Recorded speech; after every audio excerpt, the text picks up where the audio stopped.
Hi, I'm Gary Goldsmith, and if you know me, you will know that I'm massively passionate about psychology and the role that it plays in modern business. So to try and wet your metaphorical whistle, here are 10 practical applications. I wonder how many you do. Oh, it's like the kids say it. You won't believe number 10. There's proper clickbait for you. I won't do that. 10 psychology tricks you can use every day. Now, the first one is something that I use. It's brilliant. If you want someone to like you, ask them to help you.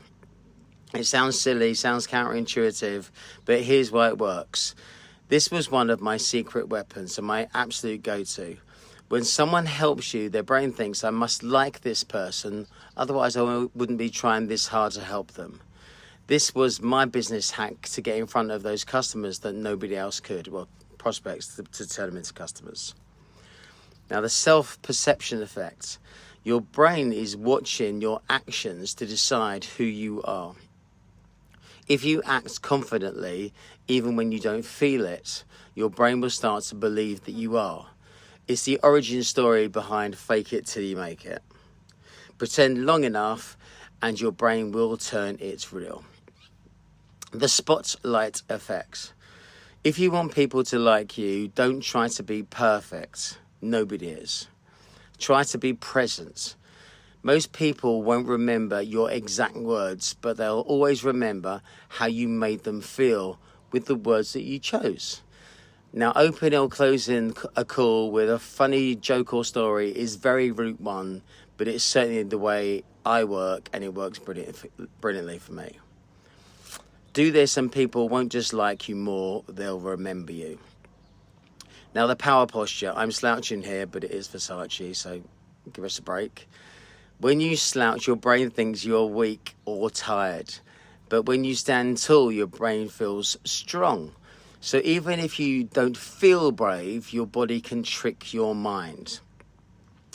There might actually have been madness to those early mornings and the sales floor when people had to earn their chair. I thought it was just us being mean and funny. Number 5, the input hack. Every post, every word you read leaves a tiny mark in your brain. If your feed is filled with negativity, guess what? You will carry that with you. But if your brain is filled with positivity, your brain will grow in that direction. So switch off anything that you don't like, hence the news. 6, the power of silence. When you ask a deep question, don't rush to talk right away. Stay quiet. Most people start sharing more because the silence makes them open up or uncomfortable and then open up. That's when the real truth comes out and the gold that you can use later. And the mirror effects that everyone's very familiar with. People copy each other even without knowing it. If you smile, people often smile back. If you're angry, they may too feel tense. Your mood spreads. So if you want good energy around you, always show up with it first. Number 8, before saying yes, pause. If you always say yes right away, people assume your time isn't valuable.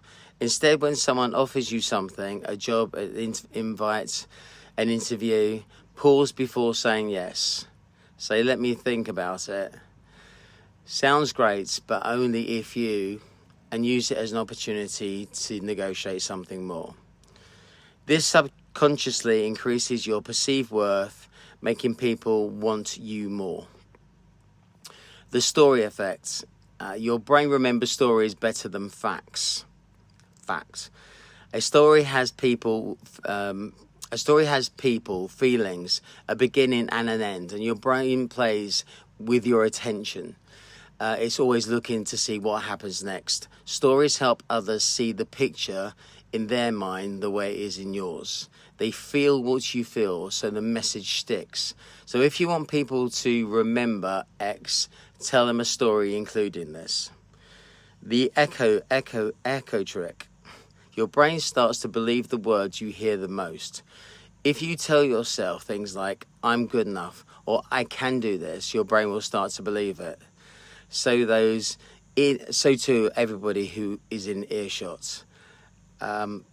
Hi Gary, how are you? I'm amazing. How can I help? But I do say that. Over time, your brain rewires old beliefs and installs new ones. The way you talk to yourself becomes who you are. Think about that. So psychology is making a massive difference in terms of businesses. So make sure that you're really attuned to it. As a degree now, I think it's ranked in the third most important because of people's buying habits. They're using it across all of the social media, all of the apps and AI. So everybody is trying to get tooled up with psychology, and if you don't do this, you will be left behind. So even at this basic or rudimentary level, you can actually do something that's quite impactful. Yes, read the A to Z as a beginner's guide to psychology. It's really good. Cheers, have a nice day.